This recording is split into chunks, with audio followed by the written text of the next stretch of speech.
Those of you still having your breakfast, you can go ahead, doesn't matter. Go ahead and enjoy your breakfast as long as it's according to your religion.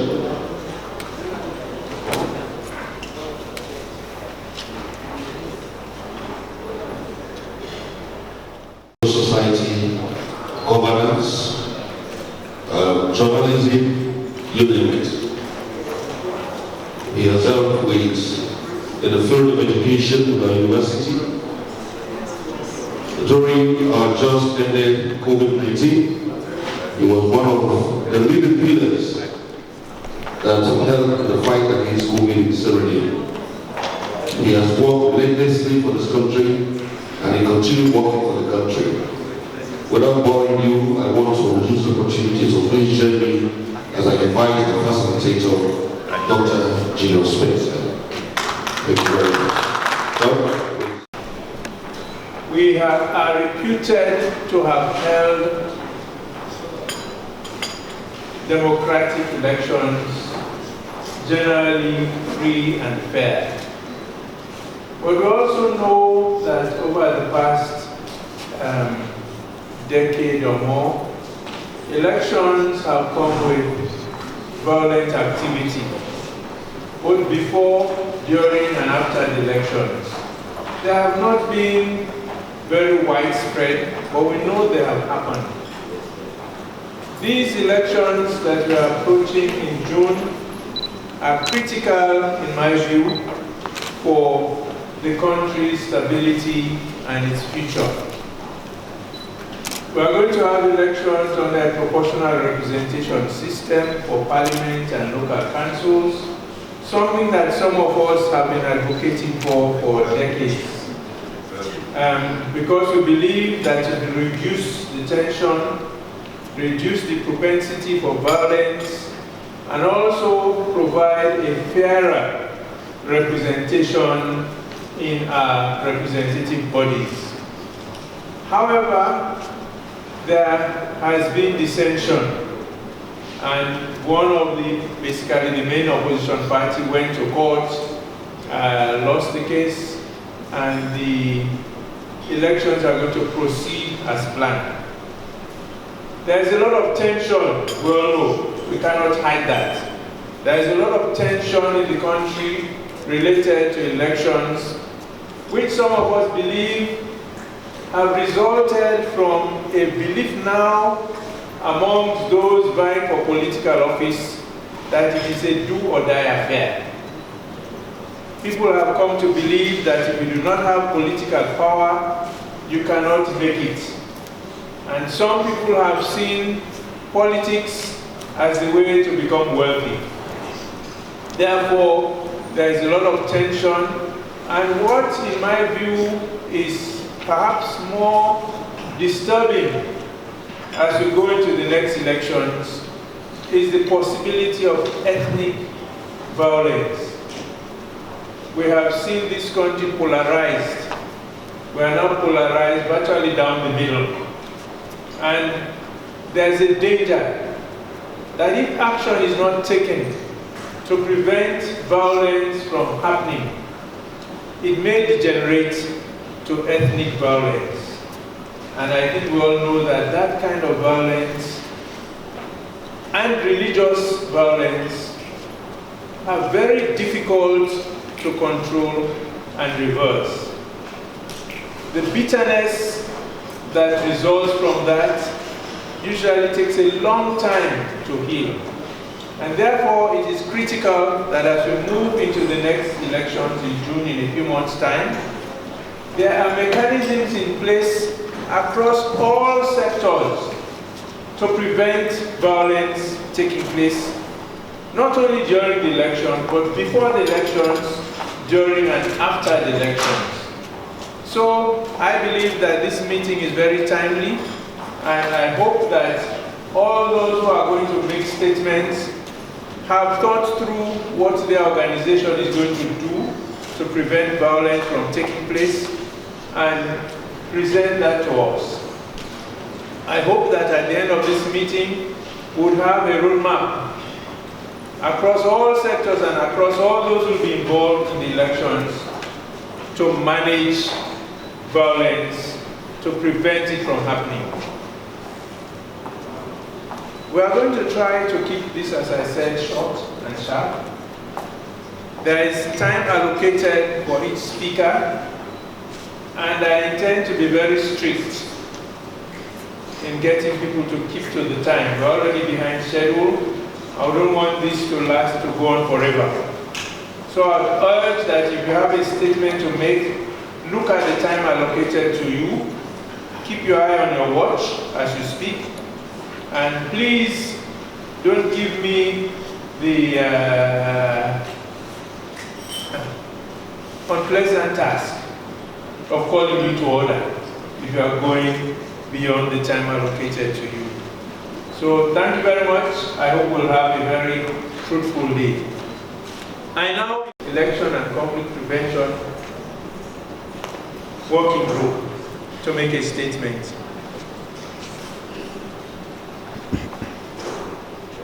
Thank you, Dr. Julius Spencer, for such brief opening remarks so we can manage time.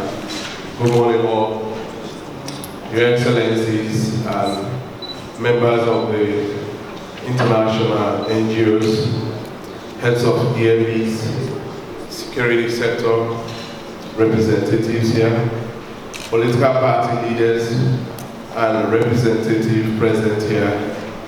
Welcome to this sectorial dialogue session with the political party leadership, EMBs, players in the security sector, and democratic institutions in Sierra Leone. This dialogue will enable political party leaders and EMBs to share their plans for conflict prevention and mitigation ahead of our country general elections, June 2023.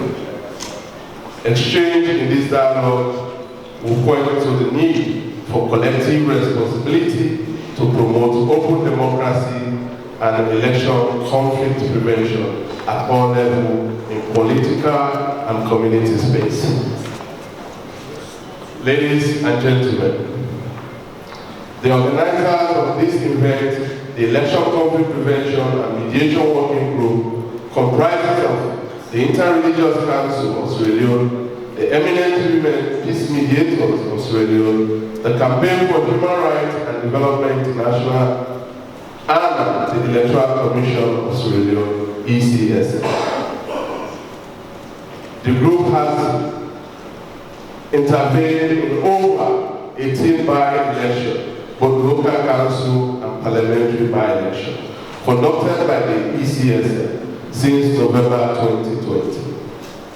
When we started the partnership, all of them have been peaceful, whereby results have been accepted by all stakeholders and no result has been contested in court.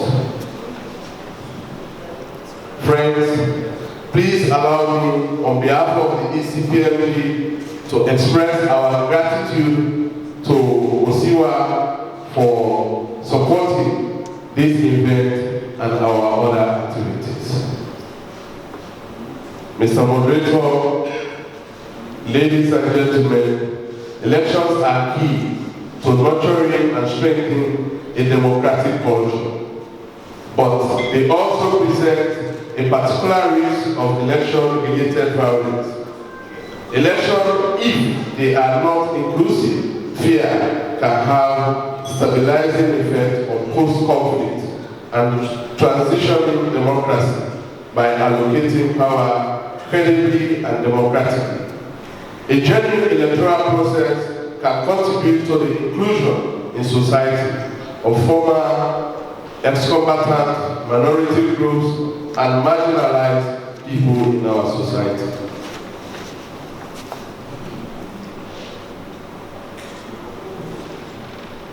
That might otherwise result to violence means to access power or play the role of spoilers. Election-related conflict and potential violence take place throughout electoral processes. increase in political and electoral instability has proven to be fertile ground for radicalizing the trend of various sorts, in addition to being consequence of the societal and demographic change. In turn, instability leads to decreased income generating opportunity and can eventually cause irregular migration. These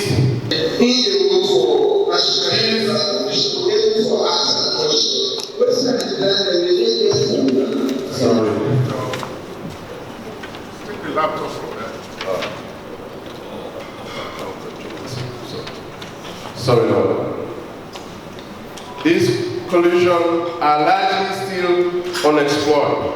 The electoral process is also a national endeavor that can encourage democratic debate during campaign, offers an opportunity for citizens to make choices, and boosts a sense of common interest in shaping national institutions. In addition, elections provide the basis of the accountability of elected members of representatives in institutions. Because of the competitive nature of election, the electoral process can also provide entry points for violence and conflict, which can derail this process and the first step in transition. This can hamper both short-term peace-building effort and long-term democratic gains. These dialogues brought together a broad range of participants to reflect on concerns of mutual but vying interest and to offer doable solutions. They include representatives of political parties, EMBs, democratic institutions. We also held a focus group discussion as a build-up to this dialogue session with persons with disability and market women about their concern on conflict prevention and conflict mitigation. As part of our engagement with persons with disability market women, we share their views and recommendations with the EMBs, security sector and political parties as to what they want to see before, after June 24, 2023 election. Thank you for your attention. Kindly enjoy the slide presentation in a few minutes. Thank you. Challenged. I can claim to be a person living with disability.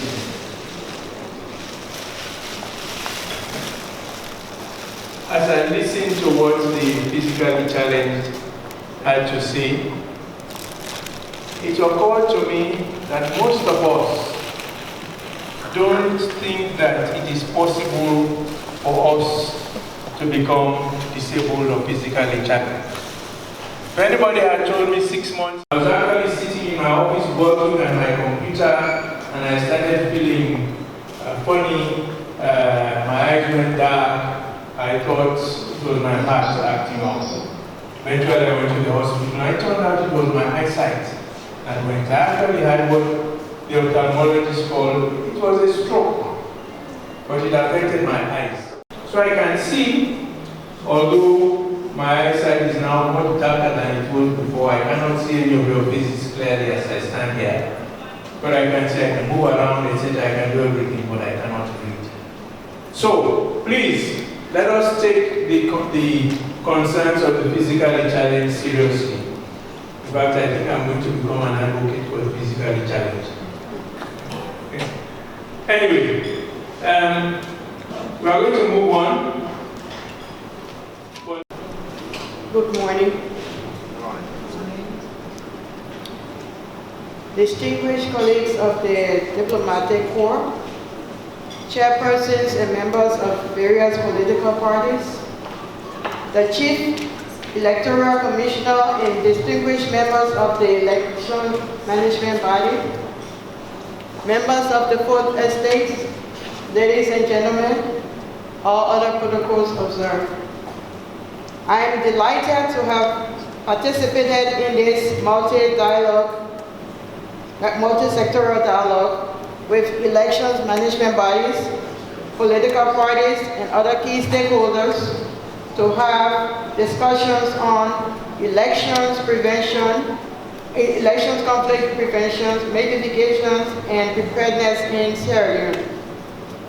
Allow me to express my sincere appreciation to the organizers, including the Campaign for Human Rights and Development, International, and Open Society Initiative of West Africa, OSIWA, for such far-sightedness.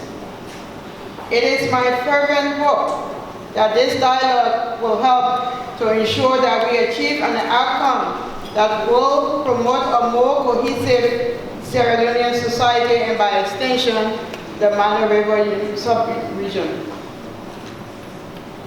The Mano River Union is an international organization comprising 4 member states, including Sierra Leone, Liberia, Guinea, and Cote d'Ivoire. On June 2012, the heads of states of the 4 member states signed the 15th Protocol on Peace, Security, and Democratic Good Governance.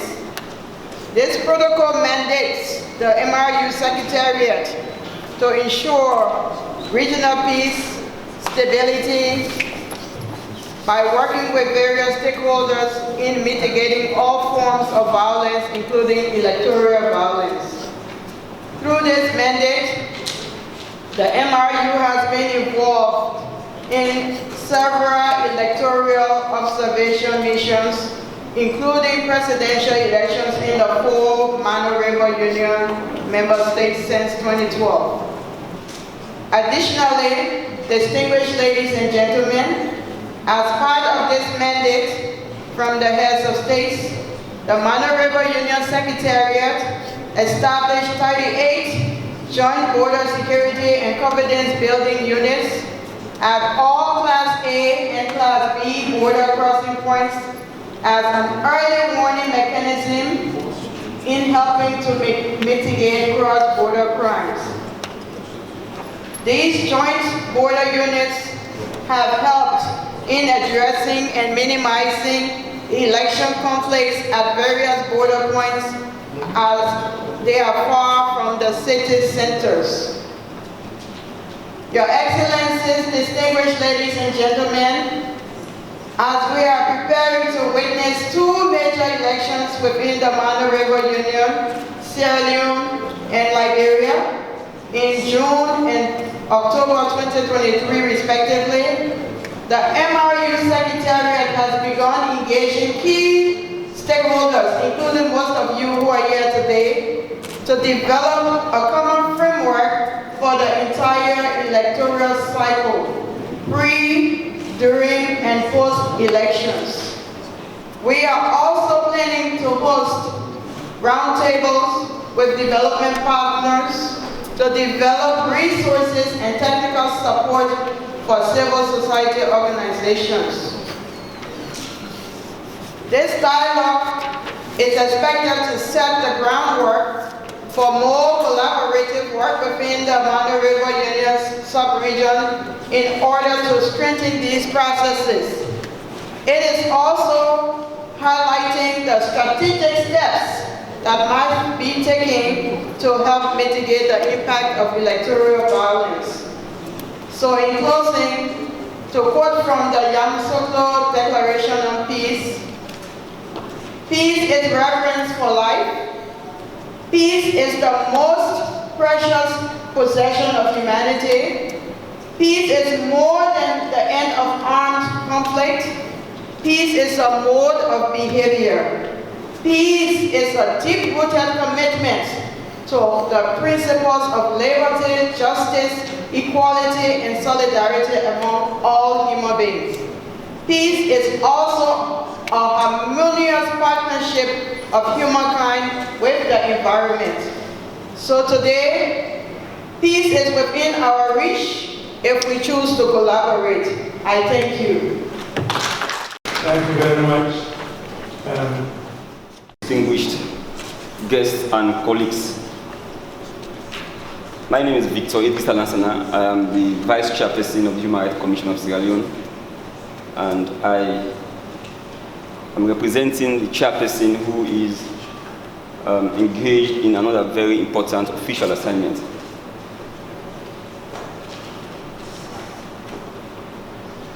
So as per the agenda, I'm not actually here to make a statement, but to do a very short presentation on the preparedness of the Human Rights Commission of Sierra Leone towards the 2023 elections. So please be doing this. Nice. Yeah. So please move on. All right, so you see as an outline of the presentation, mandates and function of the Commission, human rights and elections, the role of the Commission, and then elections preparedness for 2023. Then we have human rights and election strategy that the Commission has developed, components of the strategy itself, and expected outcomes, then the budget. All right, so this is very clear. The Commission has the mandate to ensure that to protect and promote human rights of all in Sierra Leone. That is the overriding mandate of the Commission. There are several ways in which we actually fulfill this mandate. One of such ways is to ensure that to monitor and document you are depriving that citizen of other rights. For instance, this right is linked to the right to freedom from, of course, discrimination. We all know that the Constitution and other subsidiary laws, they make provision for non-discrimination. The right to freedom of opinion and expression. This is a constitutional provision that every Sierra Leonean, every citizen has the right to freedom of expression and opinion. And then, of course, we have the right to freedom of association and of peaceful assembly. Every Sierra Leonean has the opportunity and the right to belong to whatever political party, for instance, or whatever association, and to assemble to ensure that their interests are actually materialized. And then we have the right to freedom of movement. So during elections, you know that people have to move from one place to the other. So if you deprive an individual of the right to vote and be voted for, then all of these rights will also be deprived. Now, the Human Rights Commission, as we all know, is a grade A national human rights institution. And as a matter of fact, it is our responsibility to monitor the ECSL in terms of their participation and conduct of elections, to ensure that their conduct and their exercises or their processes actually tie clearly with international standards. Because Sierra Leone is not a state in isolation. Sierra Leone is part of the international community, so everything that they do must fall within international best practices. So the Commission's key roles in elections include, number one, monitoring of the elections, complaint handling. We collaborate with other key stakeholders. We do public education. We produce and disseminate special election reports. So these are the key roles that the Commission has in terms of elections. Now, we have been monitoring elections over the years, and we have actually gathered so much experience. We have got so much experience in those monitoring. So we have now developed, for the 2023 elections, a strategy. That strategy has 5 key pillars. So we have pillar 1, monitoring. We have public education and awareness raising. And then we have capacity building or training. We have complaint handling. And we have, of course, the production of special election reports. So these are the 5 pillars that we have set ourselves to achieve. Move on. So what are the objectives of this particular strategy? It is to ensure that human rights principles are respected throughout the process of elections. To ensure also that fundamental rights, for instance, to participate, freedom of movement, assembly, association, freedom of opinion and expressions are all enjoyed responsibly by Sierra Leoneans. And then also to ensure that women, persons with disability, and other vulnerable groups are given the necessary space and equal opportunity to exercise their rights fully. So these are the aims and objectives of this particular strategy. Now, under the component of the strategy, we have monitoring. We ensure that we monitor the elections generally, and this monitoring exercise is divided into 3 aspects. We have pre-polls, pre-elections, and during the polls themselves, and then also after or post-election monitoring. So all of these 3 categories, we as a commission will endeavor to ensure that ECSL and other election management bodies actually comply with international best practices and also with the laws, with the national laws of Sierra Leone. And then, of course, I mean, we have to make follow-ups after elections when we may have produced our reports. Let's move on to the next slide, please. We don't have enough time. And then we have training, public education, and outreach or engagement. So the Commission will undertake these activities to ensure that partners have a very credible election. Now, election management bodies, particularly the ECSL, Political Parties Registration Commission, all of them will be engaged to ensure that we review our training manual. I've said already that we have been monitoring elections, and there has already been a training manual, but we are going to ensure that we update that training manual. So the timeline for that is March. And then training of staff on elections monitoring, that one also will be done in April. Then of course we'll be having training of CSOs, particularly our district human rights committee members. I mean, these are, it's a consortium of civil rights organizations that you can find in every district, every nook and cranny of the country. So we ensure that we solicit their support and their help to ensure that they monitor elections, we give them, phones to ensure that they report real-time human rights issues around the elections. Move on. Training of journalists on human rights reporting. You know, human rights is a very specialized area, and therefore, we know, of course, 1 minute. 1 minute more. Okay, I will leave this one. All of these are very clear. So we have, let me actually state the issue of situation room. We are going to ensure that we have a situation room where we receive complaints, ensure that we engage the relevant stakeholders to address those complaints. So persons who may be involved in, who may come in contact with the comfort of the law, when we have such a complaint, for instance, we engage, for instance, the ECSL to ensure that they address those issues, or legal aid board if it has to do with legal representation, because the state has the responsibility to provide legal representation for citizens. So this is how we are going to do. And of course, we have, go down please, budget, go down, move down. We have a budget of, go to the last page, totaling $1,960,000, expressed in dollars, it is $105,000. So basically, the Human Rights Commission is quite prepared to ensure that we monitor elections, address complaints as they come, and ensure that at the end of the day, there is a very credible elections in the country. Thank you very much.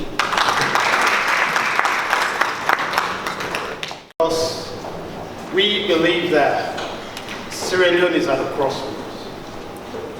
So again saying that society remains polarized, and we need constructive dialogue to move us to the next level as a country. But for us at Open Society, which we've transformed now from Open Society Initiative West Africa to Open Society Africa, we operate now as one Pan-African entity on the continent instead of 4 individual foundations.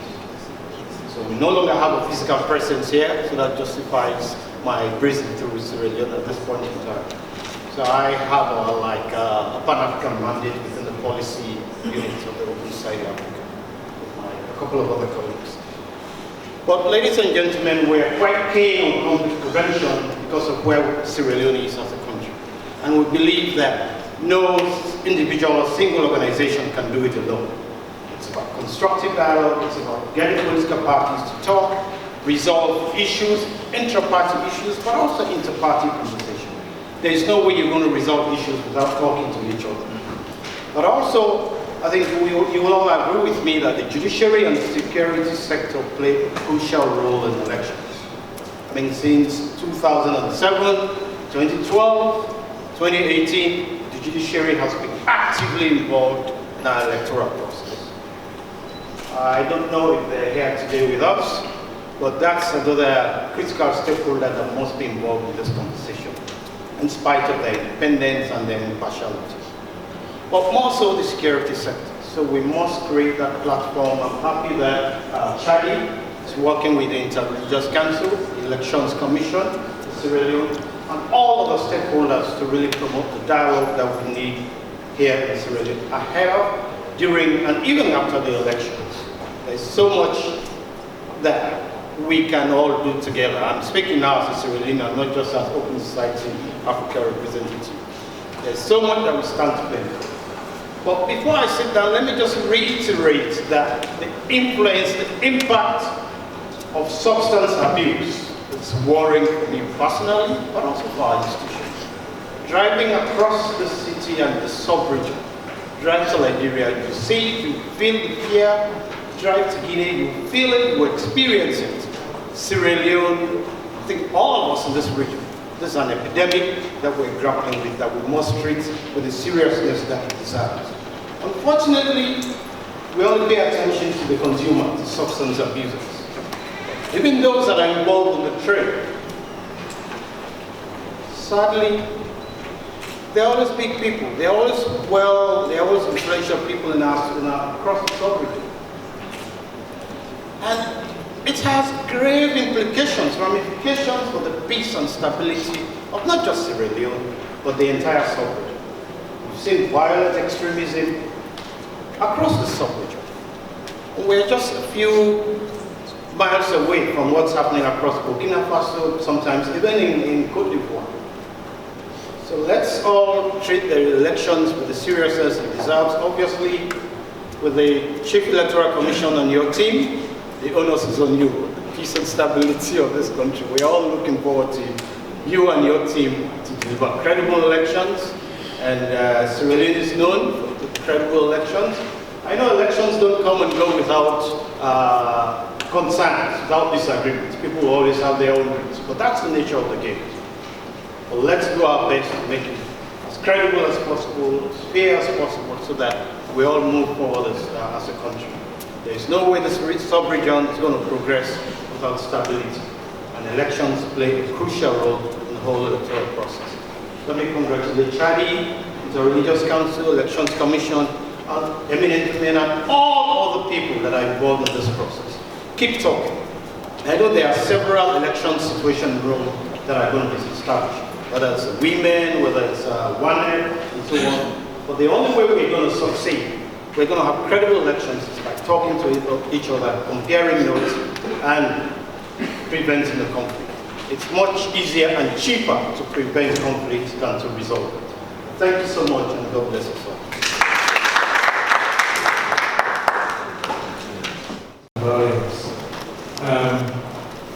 I thought I'll just emphasize. Thank you, Mr. Chairman. Good morning. I recognize some faces. I want to say very few things because I really appreciated the interventions we have attended. They were very pertinent, very good recommendation to all stakeholders. The European Union is very much involved in the upcoming elections with several interventions. And all interventions have in their title or in their objectives the words peace, stability, inclusion. There will not be peaceful elections without inclusion. Next election must be multi-party, multi-candidate elections to prove that democracy is consolidated and can deliver peaceful results. I think I'm looking here because I found a quote that I want to deliver to you, which I think is very pertinent for all of us, and to stress the sense of responsibility that all of you must have. Electoral management bodies, the security, civil society, political parties, it's your country. It's your elections, it's your democracy. So act with a sense of responsibility in the face of your country, your democracy, and of history. Kofi Annan in Ghana in 2016, he was delivering this speech with the title Credible and Peaceful Election, a prerequisite for Africa's progress. And he was ending this speech saying,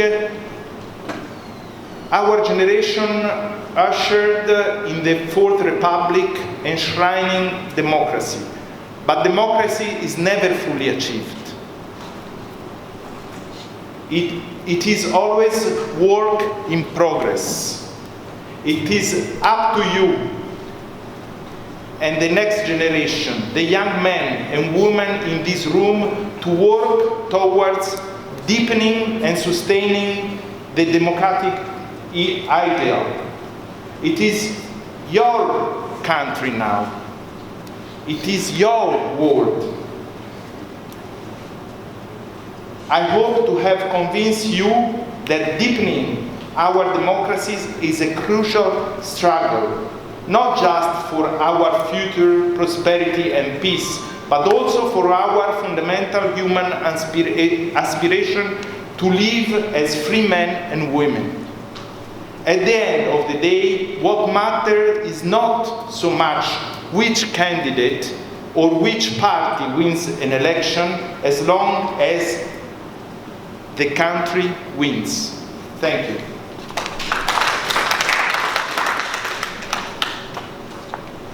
Thank you very much, sir. Now, we'll move on to proceed. Good morning, all.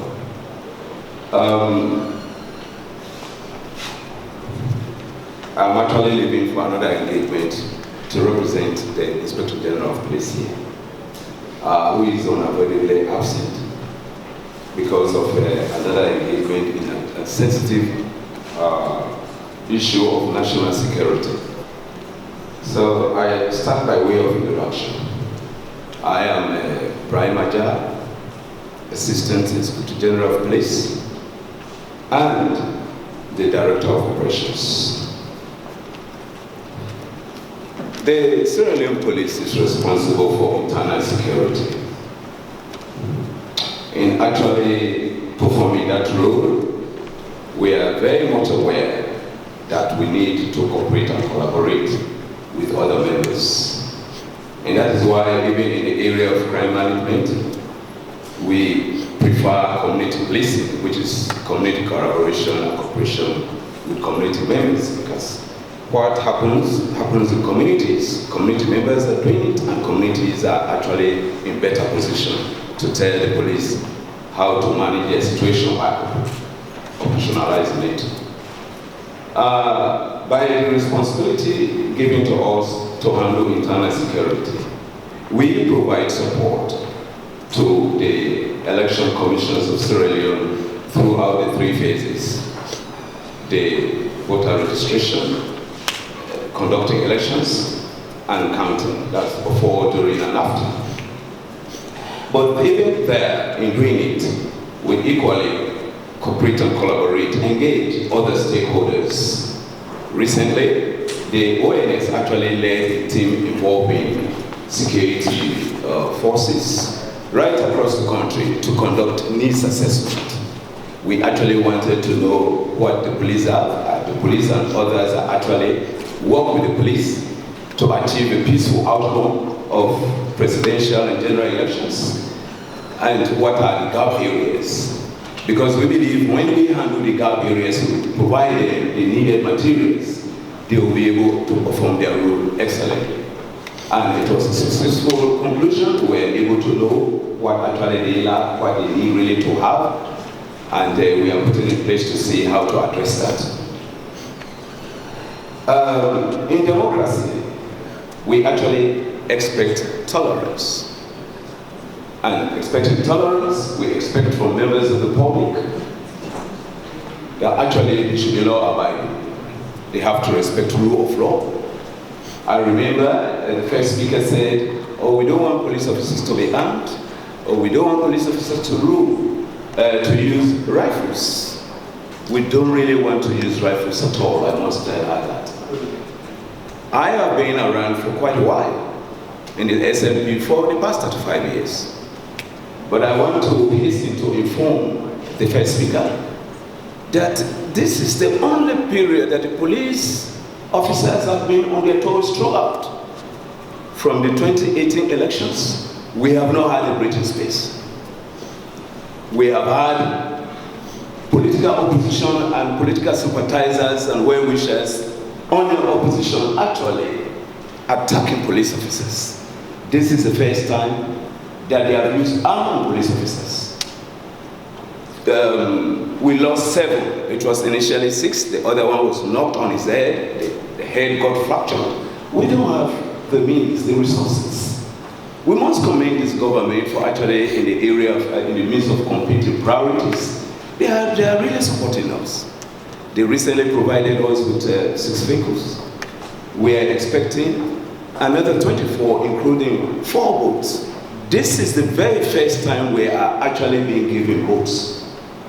The last time when I was Director of Crime Services, I had actually to lead the Assistant Security Fellow attached to the American Embassy to go and point to those boats they gave us, to show them that we are properly using them.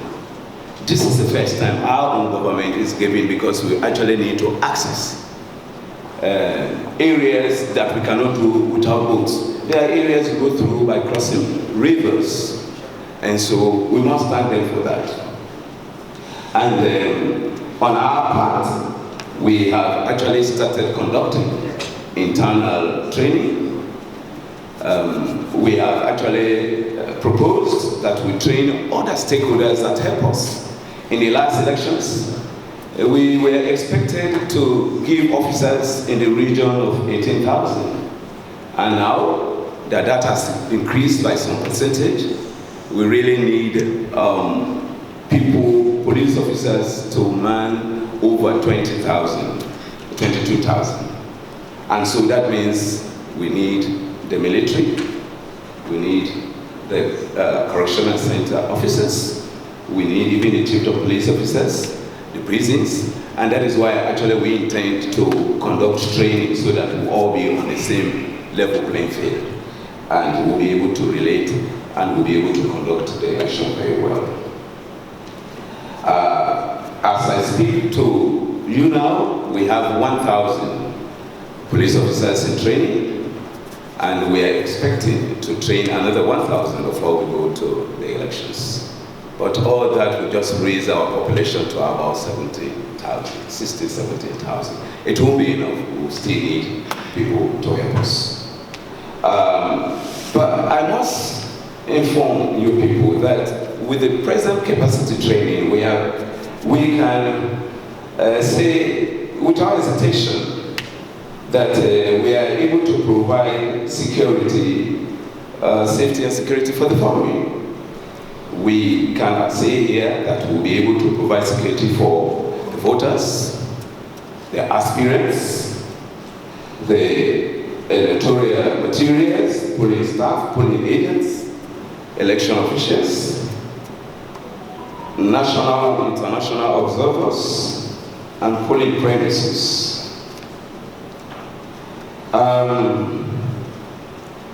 We also assure the general public, our development partners, international community, that the Sierra Leone police will discharge the functions required of us without fear or favor for the successful outcome of the presidential and general elections. I want to thank you all.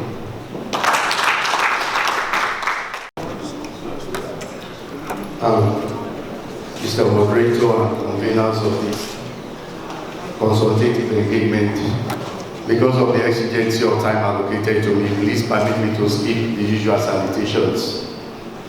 I bring you apologies from my boss, the National Security Coordinator, who would have loved to be here, but because of the exigencies of his functions, he has all a compelling state matters to deal with, so he dedicated that responsibility to me to come and do it.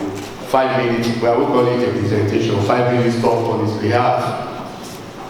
I'm Francis Langova Kelly. I'm substantively the Chief of Staff in the Office of National Security, and I also double as the technical lead for the Integrated Election Security Planning Committee for the 2023 general elections. Suffice it to know that as a sector, our intervention in general elections are actually integrated, as alluded to entirely by the Assistant Inspector General of Police. Because when you talk about security service delivery, there are issues hovering around policy, issues hovering around intelligence, issues hovering around security information, issues hovering around operations. So all of those are coordinated under the auspices of the Integrated Election Security Planning Committee, which is coordinated by the National Security Coordinator and under the Office of National Security. Because we know, as a testament to the challenges that we are poised to face, post-2080, all the by-elections that have been conducted, save but one, have been fraught with very high levels of violence and political intimidation. And when we constituted the ISPC over 1 year ago, specifically about 1 year, 3 months ago, our first task was to conduct a national election threat assessment for us to actually know the threats that are looming around the general elections. With support from Irish Aid, we are able to conduct a national election threat assessment which covered the entire 16 electoral districts of Sierra Leone. At the end of it, we culminated into a 198-page report, but we have bridged it to a 42-page report, and we are able to launch and disseminate it. So now we actually know the threats that are specific to specific districts and the threats that are generic to Sierra Leone. But another novelty in that threat assessment, we looked at the level of preparedness of the elections management bodies themselves, from the Electoral Commission to the PPRC, right until we had an introspect. We even looked at the security sector, service delivery, our capacity, and the gaps. So it is that threat assessment that helped us to develop a very comprehensive election security strategy for 2023, which we have done.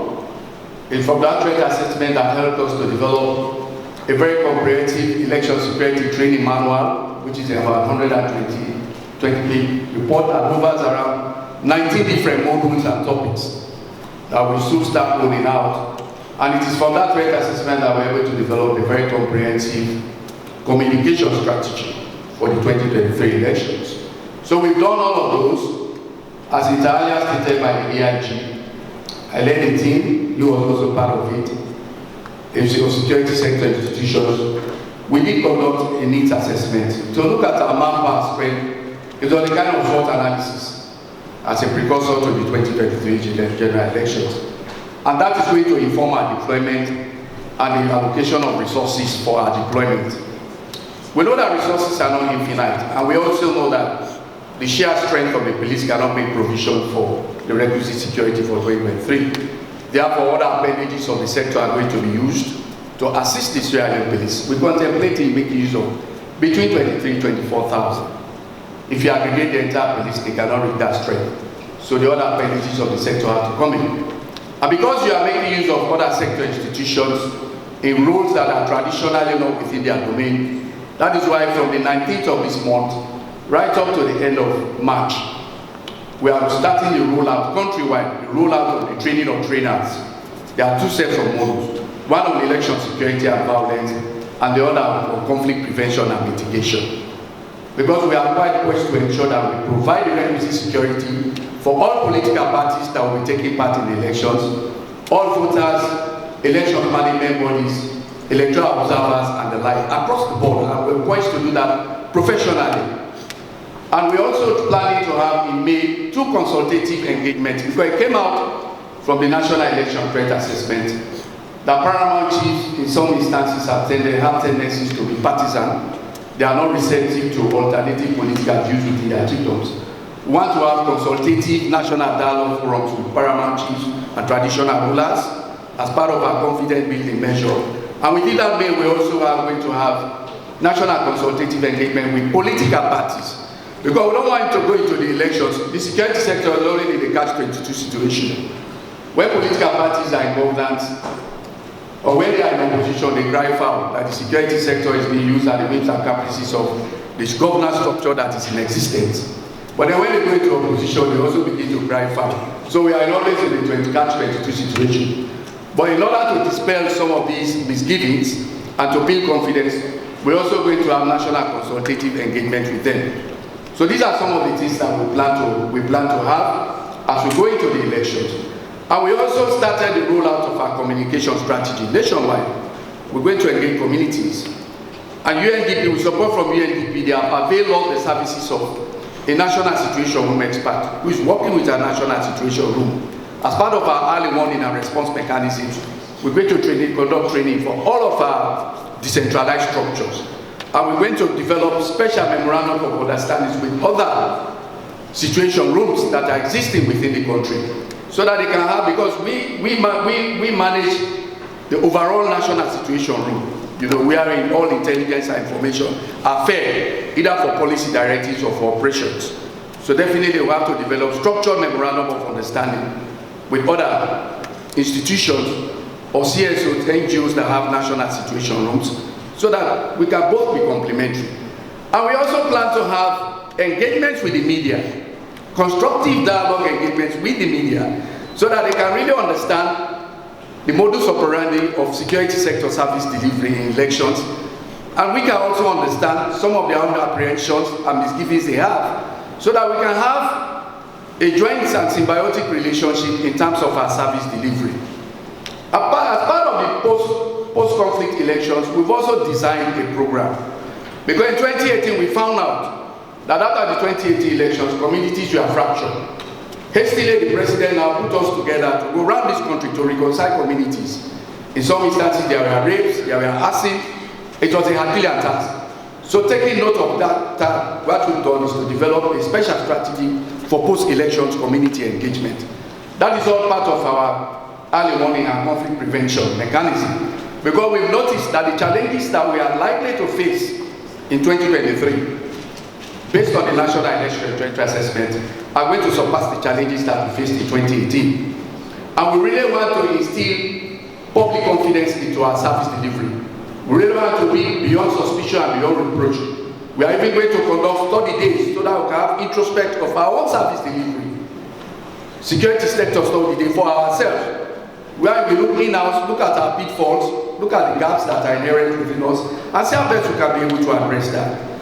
We're going to 2023, be rest assured that we are poised to provide the requisite security for all that are within the territorial confinements of Sierra Leone. I want to thank you for your attention. Thank you. Thank you very much. Let me benefit from existing protocols that have been so clearly articulated by others before me. I'm from the National Council for Civic Education and Development. Our work is to, well, we don't teach citizenship, but actually our business is to deepen people's understanding of their roles and responsibilities, as well as their rights as citizens. In the electoral process, we are committed to improving public knowledge or public awareness of the electoral process. So we are sitting as co-chairs of the Civic Education Conflict Prevention Subcommittee within the Electoral Steering Committee generally. In that role, what we have done is to partner with other CSOs and other governmental institutions to see how we can help to support participation of citizens, especially marginalized groups, including young people and women. And we have also been working to improve public engagement and the dialogues on the education, especially with a group they call Youth at Risk, who are often the firebrand for political violence in places. So we have engaged a group called the Patriotic Advocacy Network. They are working with us now in schools, trying to do not only voter education, but what we call electoral education, so people can understand that elections are actually a citizens-led process. So they should have an interest in that. We're also working with Leone Debating Council for university level, and we're also working with SOIDC, who are involved in drug education in communities. I remember someone raised the danger of drug abuse to our electoral process. So we started with the Sierra Leone movement. We had what we call an entertainment session at the Casablanca field in Moritown. And this was a test run. We had a lot of young people who came and manifested or even gave testimonies of how their propensity to act in a violent way is being supported by the drug use. We, in the last registration period, we put out jingles, video and audio jingles to support the ECSL in their mobilization of communities to take part in the registration. We will continue to work with other groups already. We are working with the National Youth Commission. We are doing what we call a youth manifesto.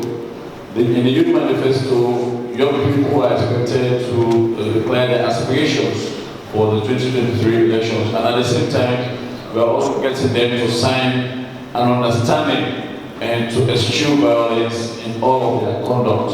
We are also working with the IGR to develop what we call the Citizens Manifesto. In addition to expressing what we hope to get out of the elections, we are also going to appeal to the political leaders we have here to commit themselves to non-violence. And so we will continue to do the work that we generally do, educating the public about everything that involves their country, but especially we have an MOU in partnership with ECSL and other EMBs. We hope that we will continue to work together using our own methods of public engagement and civic dialogue and entertainment to reach out to as many communities to encourage them to participate in the electoral process in a peaceful manner. Thank you. We have another saying in Creole. This election largely rests, and the success of this election largely rests. So we will now invite the chairperson of the Electoral Commission of Sierra Leone to make a statement. And because... Of course. Let me also add one parable from the day. Maybe I will try to translate a Creole. My mom will always say, when I pass away, if you are promised you are going to kill a cow, while I'm alive, you should start killing sheep for me. Or if you say, if your mom dies, you're going to touch the sky, or you're going to break the sky open, you should be alive when you start breaking the sky. And I think since I assumed office as a commission, as a chair, we have demonstrated that we can conduct free and fair elections. That has been manifested in all the by-elections we conducted. On behalf of the Electoral Commission, I'm very much and greatly honored to make a statement at this multi-sectorial dialogue on conflict prevention and mitigation. It is a double honor for me and for the Commission that the organization we established 2 years ago is still existing and is still performing the functions we established the organization for. Mr. Chairman, ladies and gentlemen, when I assumed office in August 2020, my first responsibility was to conduct by-elections in the constituency 110, which had been cancelled twice as a result of violence. I was given the mandate, and that was the test for me, and we took up the challenge. The lessons we learned when I assumed office and when I went around to engage civil society organizations, the issues that triggered the violence relating to these elections in constituency 110 could have been averted if we had had a conflict prevention and mediation working group in place. Because most of the issues over the years we have identified that especially our local election observers, they are only interested in monitoring the elections and coming up with recommendations or report thereafter. They never got involved into problems or conflicts that emanate between political party agents at polling centers. So we learned that because of a small conflict that emanated between two political party agents at 110 led to the destruction of ballot boxes. So therefore, as a commission, we agreed to establish a group which we refer to as the Election Conflict Prevention and Mediation Working Group. We are very deliberate in selecting the membership of the group. We had the Interreligious Council, which is a composition of Muslim, Christian, and all other religions Israeli. We also identify the eminent women who have been in active mediation activities during the past elections. And then we identify human rights organization, CHADI, to compose this group as a election conflict prevention and mediation group that will engage stakeholders, political parties, and community leaders to identify issues that might trigger election conflict before, during, and after elections. So this group has been established and they have been working with us. We have been providing funding for this organization from the little budgets we have. So today we are happy that we have received funding from another body to assist us in preventing conflict. I know many questions over the years or over this period have been asked. Our mandate is just to conduct elections, and therefore why are we getting involved in mediation or conflict prevention? I think the involvement of this group has proven that they should be part of the electoral process, and therefore they are here to stay. On more serious note, Mr. Chairman, ladies and gentlemen, I appreciate the third layer of election management body after the ECSL, PPRC, and that is the security sector. They are very crucial in maintaining conflict and preventing conflict and stability during, and after elections.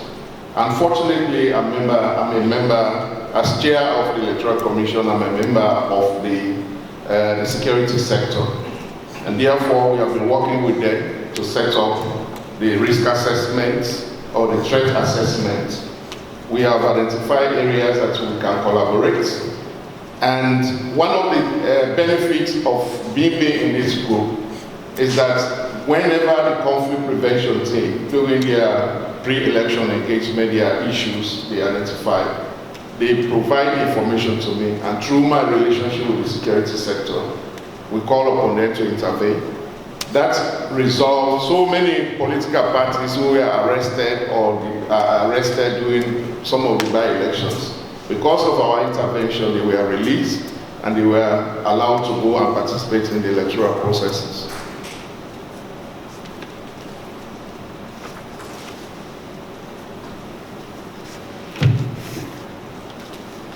So if you ask me what is our plan, what are our plans for the 2023 elections? One, we have sourced funding from a third party, from OSIWA, to enhance the capacity of the Election Conflict Prevention Working Group. We have also, through support from IDEA and supported by the European Union, we have signed an MOU with IDEA International. They have established what we call election risk management tools at the ECSR. We have identified all risk areas relating to not only on the electoral activities, but as well as other related complemented activities. As a commission, we are monitoring and will take actions on those areas that relate to our functions and refer the other areas that relate to other sectors, including the security sector of the PRC.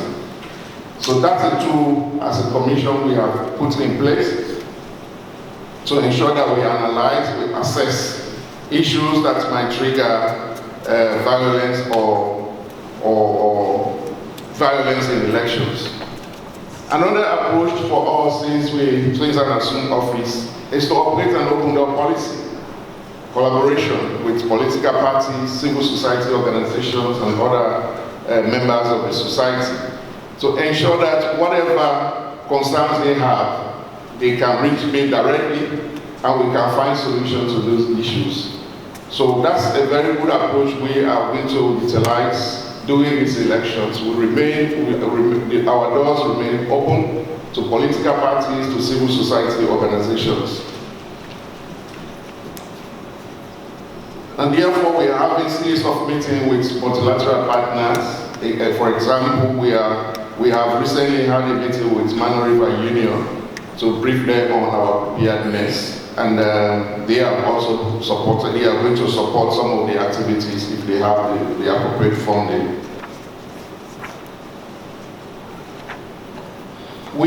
I know everybody wants to hear about, we have concluded, this morning when I was listening to Abdul Fatoma and when I listened to the reports from their engagement with disabled and women organizations. One of the key areas they mentioned has to do with making accessibility or environment accessible for disabled people during the elections. Part of our preparation when we are doing the voter registration, the questions we had asked and the data we have now, we have clear indication of where disabled in terms of location, in terms of polling centers. So we are working with the UNDP from the UNDP funding to ensure that these environments will be friendly to disabled people. These are part of the preparation we are putting in place. Now we have the complete data to ensure that we make decisions and plans towards that. And obviously engage key stakeholders within the community, within the security forces. We're always willing and happy to work with security forces in order to foster peace and security in the country. So if I have 5 minutes to talk, Mr. Chairman, that's all I have to say. Thank you very much. Thank you very much, Mr. Chairman. I stand on existing protocols because of time. Good afternoon. For the NGC, we've concluded our lower level elections and also the National Delegate Conference. So what we are doing now is all our structures are now concentrated in preaching peace messages as one of the major things we are doing. As you know, our party is a very peaceful party. We put our country first. And that's our slogan. So currently, the structures are working. They are meeting on a regular basis. And one of the meeting agenda is talking about peace in Sierra Leone come the 2023 election.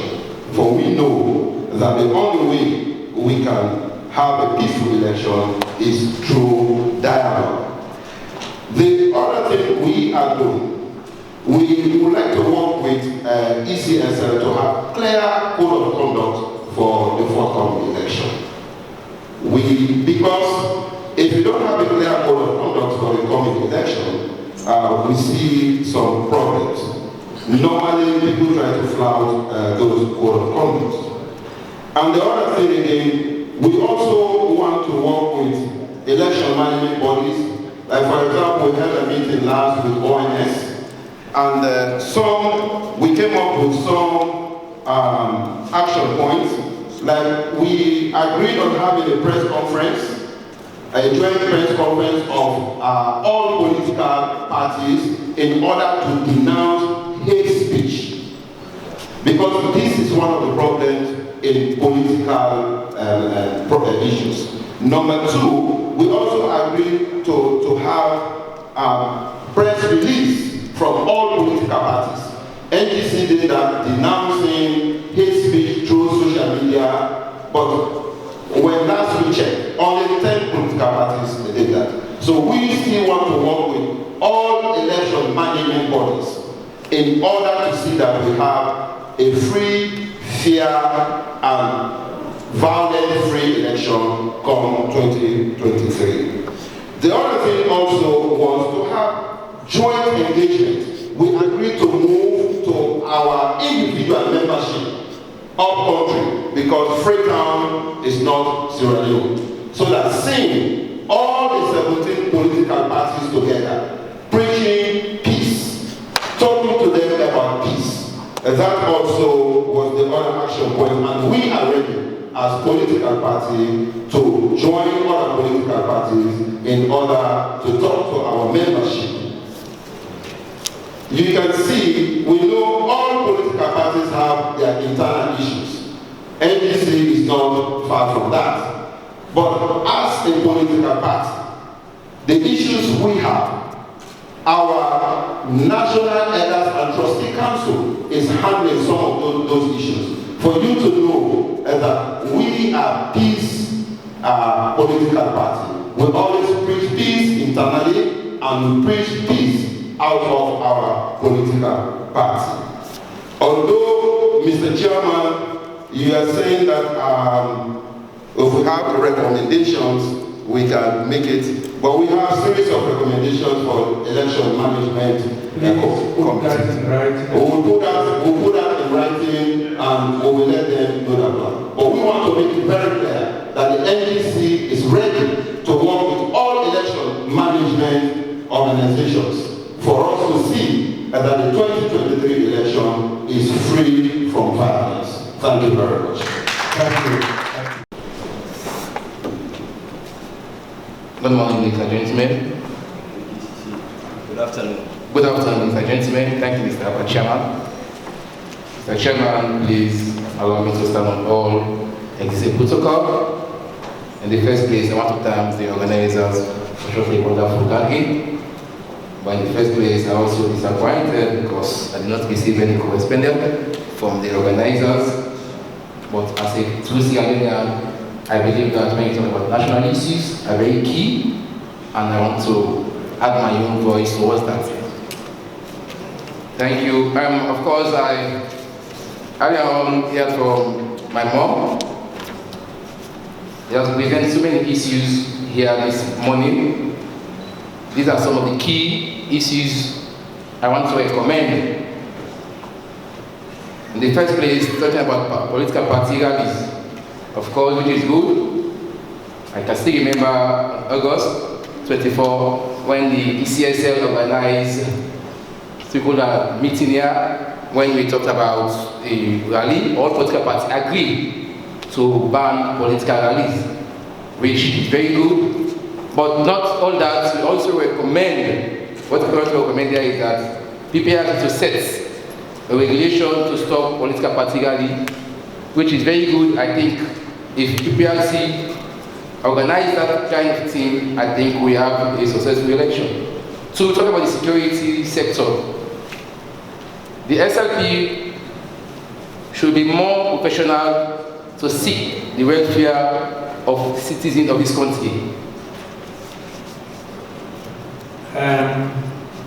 As I have said, please confine yourself to what really Mr. Chairman, to prevent violence during the next election? Yes, Mr. Chairman.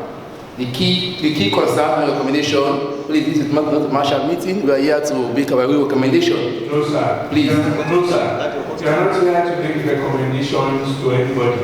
You are here to talk about what your party is going to do to prevent violence during the next elections. Well, that's right. Some of the things that cause the problem, we talk about, especially the media. Talk about SLBC should give all political parties access. I'm going to stop you. I'm going to stop you. Okay, Mr. Chairman. If you cannot talk about what your party is going to do, then I will stop. As a party, we believe in peace in this country, but for the issues of this country, we should always capture the bigger political parties, which are creating more issues than the smaller political parties. In other words, you are saying that... No, we have these political parties which are creating more issues in this country. Of course, we should want to condemn as a political party. We also want... Let me stand up to present a statement on what your party is planning to do to prevent violence during the next elections. All right, Mr. Chairman. Address with one of the please put it in writing and give it to the organizers. Mr. Chairman, thank you. Thank you very much. This event is not for free-flowing discussion. It is focused. It has to be focused. No.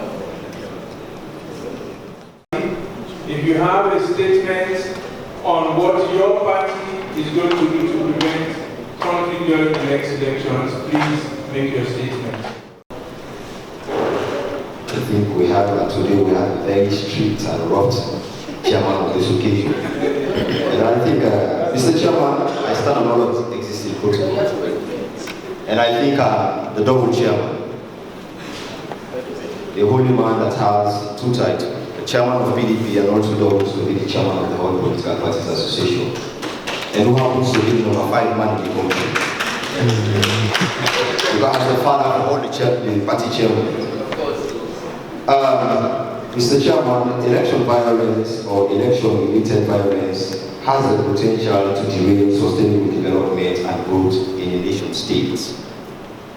I think these are issues we've been deliberating on for several times with different organizations and institutions. And I don't believe that for quite a long time we have put up so many measures and recommendations to some of these organizations and institutions that has been engaging political parties for quite a long time. Well, I will speak in two capacities, because I noticed that some of the political parties that are in ABA are not factors to make a statement, so I'll also go in there, speak on their behalf. Some of the other political parties that are in ABA, they are factors. So as a political parties in ABA, we have highlighted series of events. Sorry to interrupt you. You have been asked to speak on behalf of your political party. Okay. Political party. I will adhere to that with due respect. Thank you. Well, for us as a party, we have highlighted series of events that have a tendency to result into election violence, that political parties have to have dialogue around some of these issues highlighted. Some of the issues we know that will lead to violence is concerning about street rallies. We notice that is drivers of violence. We deliberate that we should abandon some of these street rallies and decided to have some of this meeting in the town hall, a town or a field, or we can provide a solution, a recommendation that I think we must have equal time. Sorry again to interrupt you. Are you saying that your party will not have street rallies? Of course, yes. Right, so basically, please confine yourself to what your party will do. Then the second one, for my party, we are not going to tolerate party marshals. because we know that those are things that will lead to political violence. So we are making a recommendation that if we are not going to use street marshal, they must provide to us state security. Thirdly, my party will recommend to the PPRC that we should enforce the political party code of conduct to ensure adherence. My party is recommending to the PPRC that let them enforce the political party's code of conduct. Fourthly, my party, we are not going to involve, we are going to monitor the social media space to avoid the abuse of the space, because we believe that the social media is creating a lot of conflict in this country. Then, fifth, we are going to engage the state security, because we are not going to castigate the state security. For my party, we have trust and confidence in the state security, and not only the state security, but we have confidence in a government, all the government institution that was created by government. So in that note, we'll engage them so that the people of this country will have the confidence in the state institution. We are not going to castigate them, because we believe in them and we trust in them, but we continue to engage them so that we can have a common understanding. Then, Mr. Chairman, we are going to more focus, the last one, we are going to more focus on discussion in the area of drug abuse, because we know that some of these are one of the major issues that is affecting the peace of this country. So what we believe on, we're going to engage the masses, more especially the youth, for them not to use drugs during election or during campaign. So these are some of the things that my parties are going to engage in so that we can eliminate violence during 24th June 2023. Thank you very much. Thank you very much.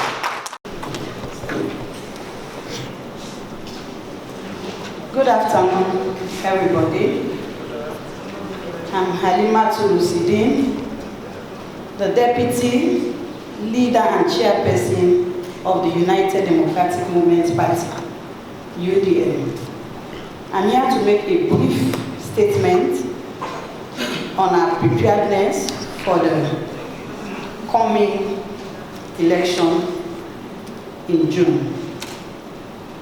I want to thank the organizers, as always, for making it possible for us to come together to dialogue. In our election, in our convention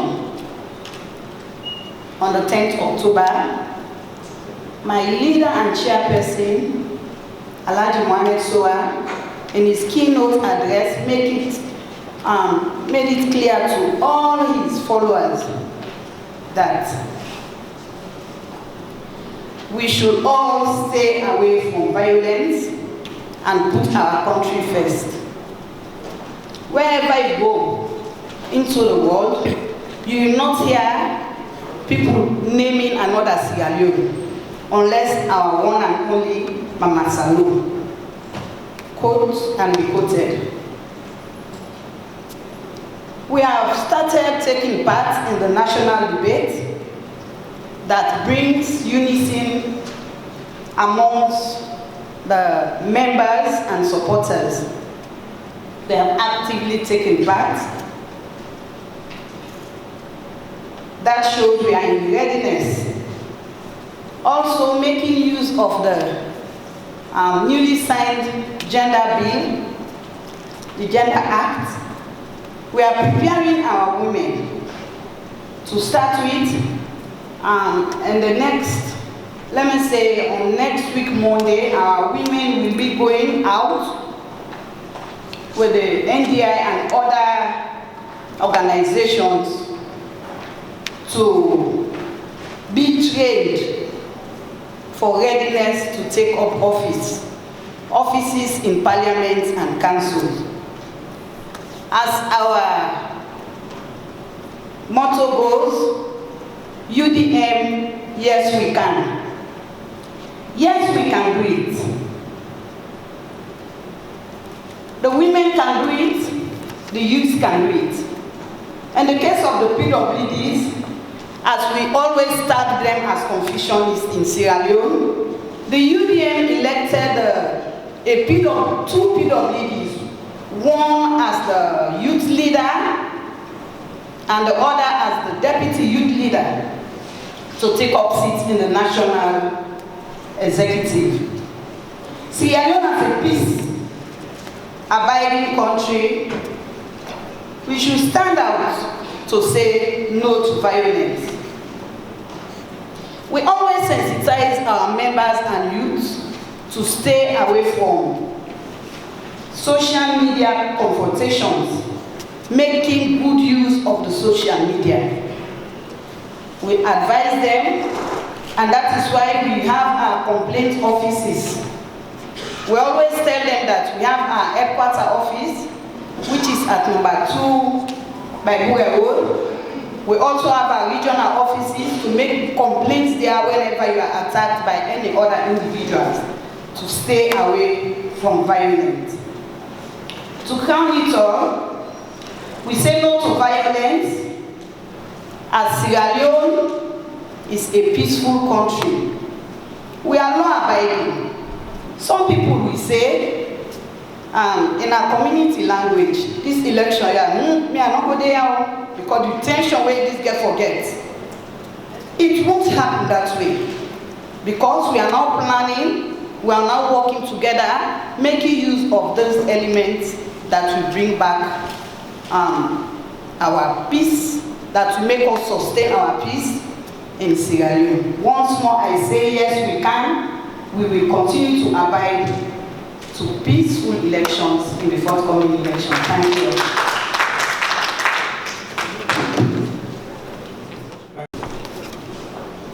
Mr. Chairman, please allow me to stand on the existing protocols. Good afternoon, you all. What causes fight and quarrel among us does come from battle within, because we're thinking. In the midst of chaos and violence, we all long for one thing, which is peace. So why do we get there? As a party, we've asked ourselves this question: how do we deal with it? How do we stop the hating, hurting, and killing as a political party? The most fundamental principle as a political party we lay down through the National Young Generation Council. And by the way, I am Patrick Michael Sejibuya, the National Deputy Young Generation Leader of the ruling Sierra Leone People's Party, the party that is waiting June 24 in continuity. Must reflect the free expression of the will of the people, which we've done the PR system as a party, so that our government will be conducting a transparent, inclusive, and accountable election come June 24. As a party, we will engage in effective youth programming and peace messaging. As a party, through the National Young Generation Wing or Council, we are working on preventing electoral violence. So now we have a picture of stakeholder network analysis, crisis mapping, regression analysis, as well as series of key informants interview to better understand what risk factor the network of actors are focused on for the promotion of peaceful election and how their network function in practice.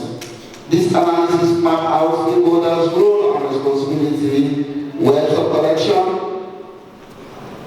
vertical and horizontal line of communication, synergy between early warnings, assessment, multi-level engagement, sensitization and advocacy. Based on the findings we'll be having as a party, now we will form a stakeholders forum. This stakeholders forum now we work on the prevention of certain foreseeable violence at all levels. Thank you.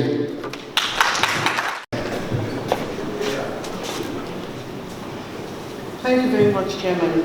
Good afternoon to all seated. And Mr. Chairman, I was actually ready to openly challenge you because it says here, dialogue. And we're talking about conflict prevention. And if you're dialoguing, it means you're talking to and engaging others. If we are confined to specifically, what will your party do? There are parties like ours, which are smaller parties, which have no history or record of violence. But we have witnessed issues that make us predisposed to conflict. And I have many areas I would like to start. I know I'm on the clock. I want to begin with ECSL, Mr. Chairman. The Unity Party... Yes, Mr. Chairman? Sorry. You received a letter, right, inviting you to this event. And listen to other speakers. Please let me finish now. Despite the fact that... I hope my clock is not running right now. No, I've stopped it. Thank you. Despite what the individual political parties are planning to do to prevent electoral violence. Now, there are many issues, you know that.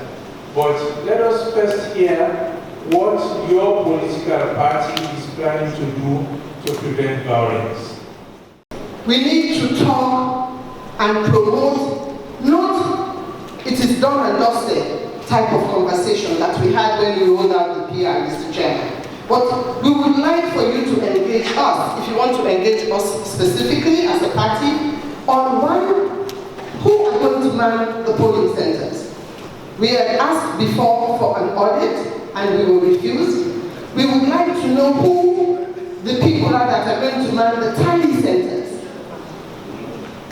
We would also like to know what would be the format for accreditation. That will be addressed at PPLC.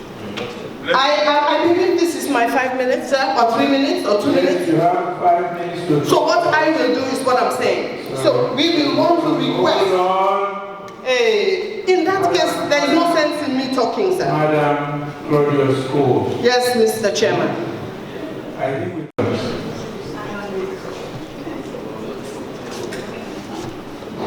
Good afternoon. Permission to stand on the existing protocols. I'm here to talk on behalf of the REFP as the Secretary General of the party. On behalf of my party, we now bring greetings this afternoon to everyone.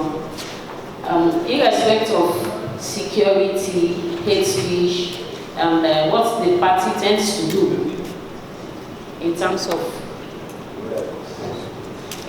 security, come 2023 June election, I think as the name implies, whenever there is a problem in the nation, people will start to think we are part of it.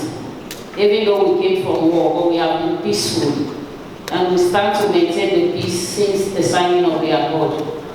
And we are very much together because we still deal with those commands that we had there in the RDF. Whatever we say to our members, they do.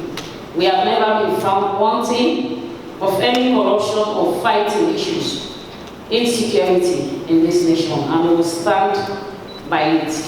As long as we believe the armed struggle is past, even though people say it's senseless, well, I think out of that senseless war, Iranians have now learned senses of how the nation should go, except you don't want to accept, but it is true. And we continue to maintain that peace. We have 50,000 ex-combatants that disband. Even though not all of them that we are RUF are now RUFP, most of them are found in other political parties. But we still meet as brothers, we never separate, we talk to each other, never to be found wanting, because we are taken to the station where the RUF is not going to stand for anybody found wanting. We are not that kind of political party. We still have that command structure, those days that we have, which we are listening to it. And we assure the nation that sometimes they say when the two sevens clash, we are the third party, the first to record it. We are always standing by to make sure peace that we have signed, that people died for, that others struggle for, should be maintained in this nation. I don't have much to say, but I think we are very under control, and we are ready as the time or the whistle is blown to meet our brothers there and make sure there will be no harassment. For the hate speech, we have it very much, because whatever you do, we stand for somebody, we start to tell you now, important. You people are like this, but we don't fight. We have never fought anybody for those statements. That is how I think Sierra Leone should be. Accept whatever in the face of what you want, and we'll continue to stand by you. Thank you.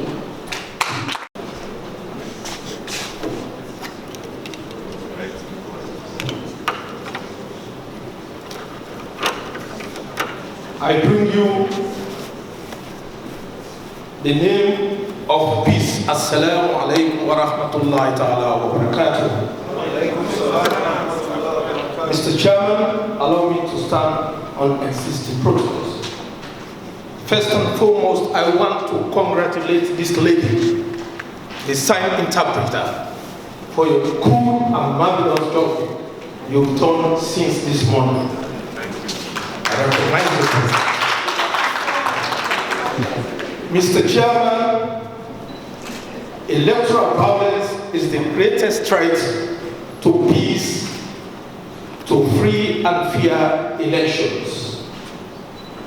I am Sharif Barry, the Deputy National Chairman of the National Democratic Alliance NDA party.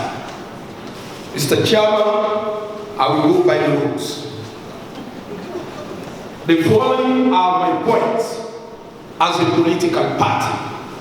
First, the NDA will discourage hate speech, hate messages, and hate slogans.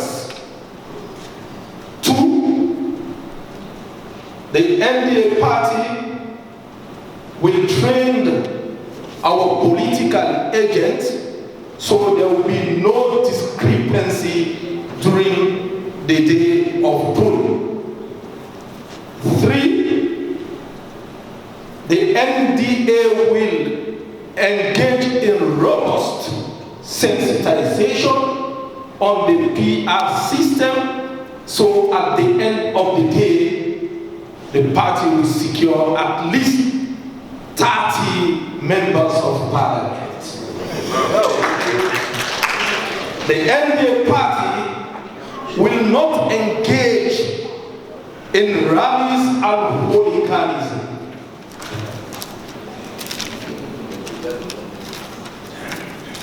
The NDA party will constructively engage the media to sell out our views, our aspirations, our opinions to the electorate. The NDA party will definitely observe international agreement like the 2012 Mano River Agreement based on good governance. I want to assure you and the people of Sierra Leone that the NDA, during the day of polling, we shall and we will never engage in perambulating and oscillating and vacillating political polling stations. The NDA as a party will definitely use the Jehovah Witness pattern, which shall move house to house to talk to the people that we have only one Sierra Leone and we should not engage in political violence. On that note, I want to thank the organizers, the members of the ECLS, the Sierra Leone Police, God bless the NDA and God bless the Republic of Sierra Leone. Live stream. So across the world, people are seeing and hearing what is being done here. Carry yourself. Yeah, thank you, Mr. Chairman. Mr. Chairman, allow me to stand on the existing protocols. For the Command, Interim National Secretarial Alliance Democratic Party. And we are standing here to look at the role of the Alliance Democratic Party in conflict prevention. As a democratic system of society, the Alliance Democratic is charged with the responsibility of participating in the electoral processes of the state and also not giving the opportunity of running the affairs of the state. But however, the Alliance Democratic Party is not only contesting elections, but is also charged with the responsibilities of establishing a stable and peaceful atmosphere, mitigating and resolving conflicts, and also promoting and contributing to nation building and development of the state. As a significant principle for any democratic structure, the Alliance Democratic has a pivotal role in maintaining peace and stable environment through different conflict resolution mechanisms in order to prevent and resolve conflicts whenever they rise up. Although conflict itself is inevitable, as it is part of human, the Alliance Democratic Party is performing various democratic functions to ensure the prevention and resolution of conflicts in order to promote peace, stability, and development within the country. These various roles performed by the Alliance Democratic Party are not only limited as they address and find means of mitigating and resolving conflict, but also sensitizing our supporters, the general public, on the significance of peace and development, and the consequence of conflict, encouraging inclusiveness, promote and protect human rights, encourage the formation of public opinions, civil societies and pressure groups, establishing laws and effectively implementing them, and also decentralizing power and resources between and among people from different regions, tribes, sects, and religions, etc. Since the Alliance Democratic Party is legally accepted by the public as it is trusted to control affairs of the state, we will have great influence in transforming the views and opinions of our supporters through public sensitization on the necessity of peace, unity, and development. Supporters from the Alliance Democratic Party should claim the need to promote peace and development. Our leadership is encouraging them to work together with the vision of political parties, especially with the current government, to promote peace and development, which conflicts will deprive them of. Mr. Chairman, the Alliance Democratic Party will ensure to educate our supporters about the collaborative and collective efforts towards peace, unity, and development. With vast knowledge on the essence of peace and development, supporters of the Alliance Democratic Party. And we will also ensure that we promote peace, development, etc. Also, after the occurrence of conflicts like the outcome of election results, the leadership of the Alliance Democratic Party is also assigned with the responsibility to educate, sensitize our supporters to the consequences of conflict as does not bear good fruit. People should know that conflict brings death, starvation, hunger, underdevelopment, human rights violations, and many other negative effects that will not lead to economic growth. The leadership is able to convince us, will be able to convince our supporters to accept the result of elections and to work together with the winning party for sustainable peace and development. As we represent different sets of people, the ADP is encouraged to promote inclusiveness collaborative and effective support from different sets of people, regardless of their origin, tribe, sex, region, or political affiliations, will create a platform for inclusiveness which will result to peace and development. Encouraging our supporters, views of the public and other citizens of the states on the impact of peace and development of the states, and also the side of the opposition parties, and the need for peace. And because peace is key to the development of our country and is key to the development of human growth. So I stop here as we, of course, do our presentation on the need for conflict mitigation and prevention. Thank you very much. Thank you very much. Mr. Chairman, distinguished ladies and gentlemen, good afternoon. I stand here on behalf of the Peace and Mediation Party, PLP, as our name implies, peace and mediation. We are here to bring peace. PLP is planning to do the following. One, PLP is planning to organize outreach programs on election-related violence to the ghettos, attack places, and the dice, because these are places that talk together to take bad drugs to cause problem.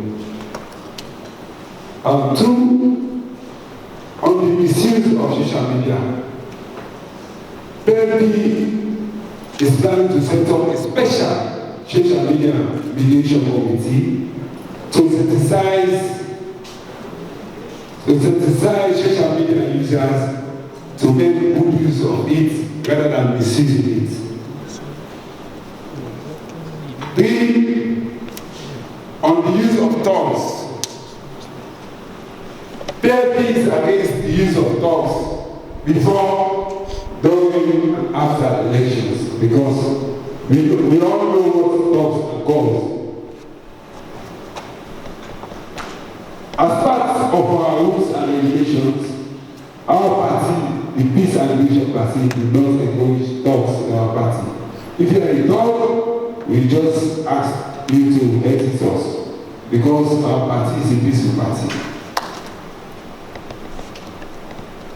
Lastly, PLP will embark on educating our supporters, our sympathizers, and other citizens to resist from hate speech and other inciting message, because we all know what hate speech can cause, and inciting messages to give away or discredit other citizens that deserve respect.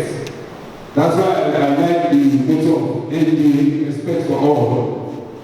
We should respect each and every Sierra Leonean, because this nation is our nation. We respect the land that we love ourselves and name. Thank you. Mr. Chairman, permit me to stand on all existing protocols. The Citizens Democratic Party, the CDP, we are a party of peace, and we believe the election conflict prevention and mediation team is very key and crucial as we move towards elections. Of course, we as a party, we believe in conflict prevention, mitigation of election violence. But because of the topic, I will just focus on what, as a party, what we intend to do, even as we move towards the 2020 election. One, we will increase civic education on the abuse of drugs, because we believe that most of our youth engage in drugs. It is now visible, and that has a tendency to result to violence, because youth that do misuse drugs can be easily influenced to cause violence. So we increase on civic education about the abuse of drugs.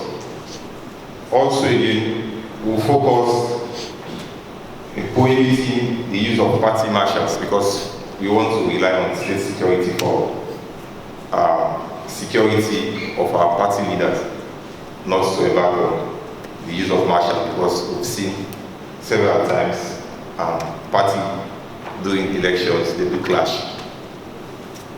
Also, we'll ensure to maintain the good use of the social media, the space, because it has been misused now, because most people send hate messages just to misuse, misinform, misguide the people, and that tends to create a lot of problem for us as a nation. So we embark on massive sensitization so that we engage our supporters and also the public about the good use of the social media.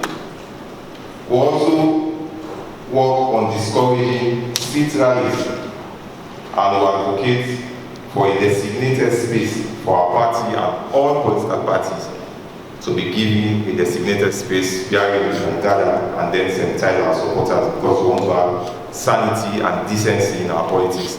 We don't want to see the use of street rallies because normally what that creates, it infringes on the rights of people. People want to go about their normal business, there are times it disturbs them. So we want to ensure that we strengthen that and then we'll have a national conversation on that, we'll advocate for that so that we can come to a reasonable conclusion as to how we can go about with this in order for us to have a peaceful election.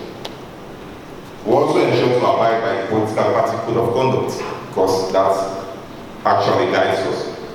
It regulates us what are the do's, the don'ts, and the consequences. So as a party, we ensure to sensitize our supporters so that we can abide by the code of conduct that guides the operations of political parties. We also, as a party, work to strengthen inter- and inter-party dialogue.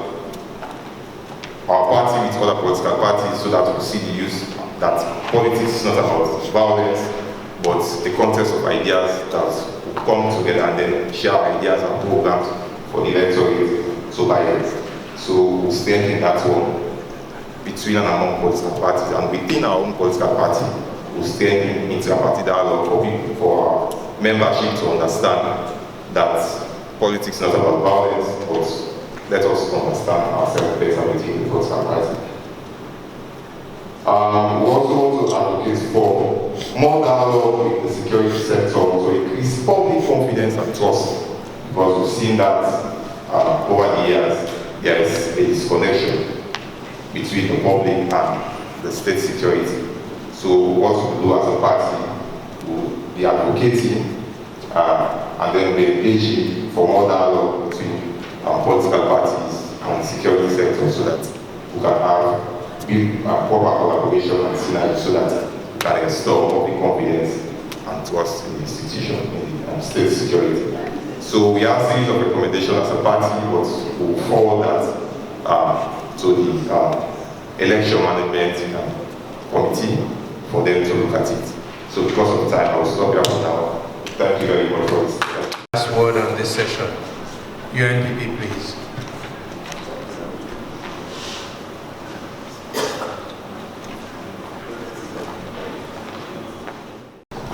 Good afternoon to you all.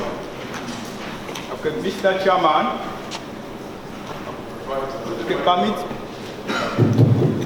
Mr. Chairman, permit me to stand on these existing protocols.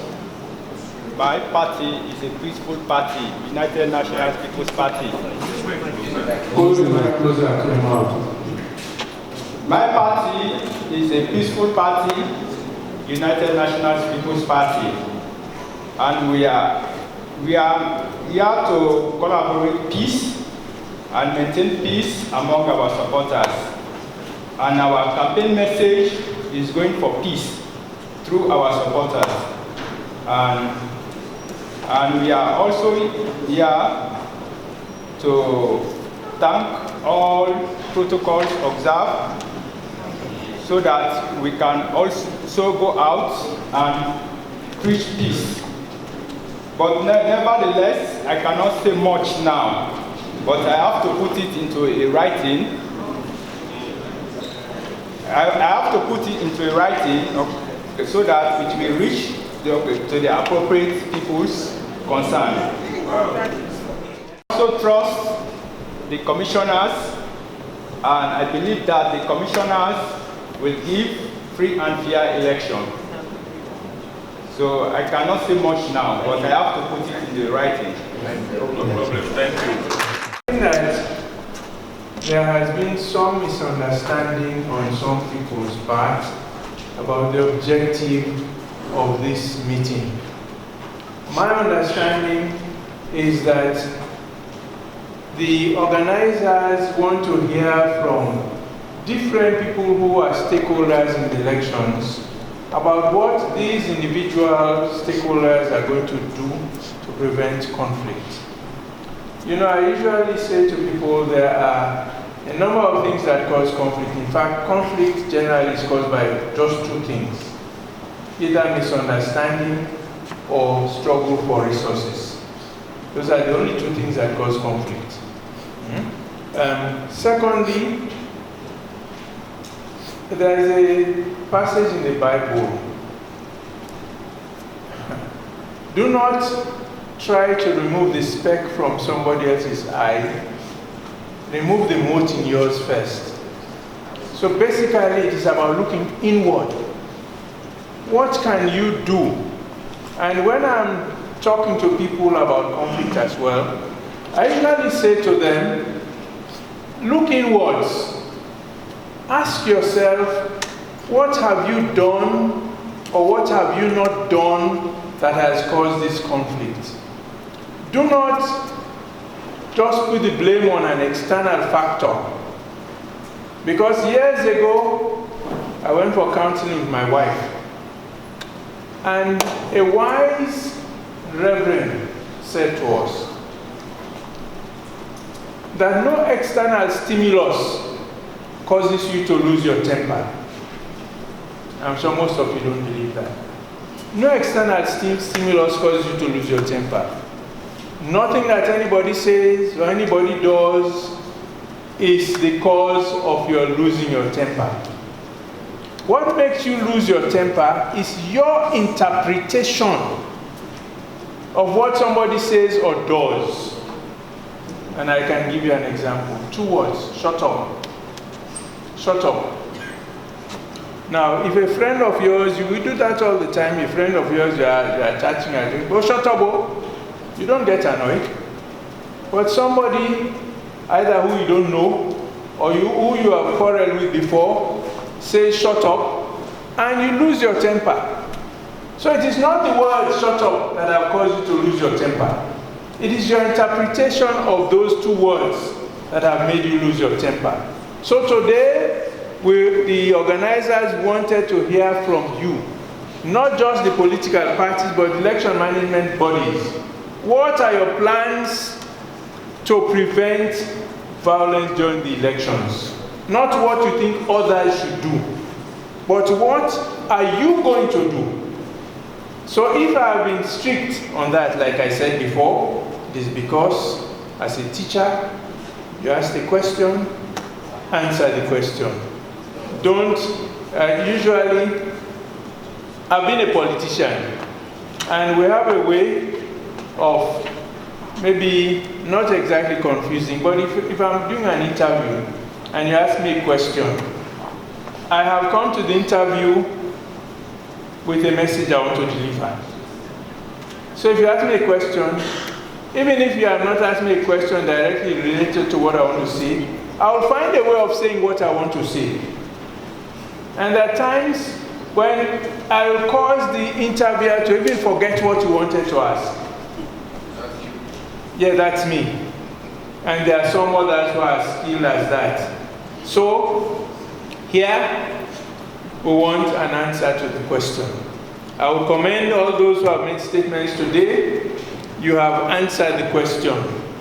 What remains now is for those who have organized to use what you have said to crystallize. But before we close, we are going to have a session for question and answer. The leader of the organizers will be ready to answer your questions. So if you have questions about what the organization is going to do, what they are going to do, what you've said, etc., etc., you are free now to ask questions. We'll give a few minutes for that. But before I sit down, I also want to commend the sign language interpreter. I don't think I could have stood here for as long as she stood here interpreting. So let's give her a round of applause. How do you interpret applause? Okay, thank you. Right, over to you, sir. Yes, any question? My name is Joshua Alabi from Ghana High Commission. And my question is, it's not a question, but I believe everybody or everyone has a right of movement.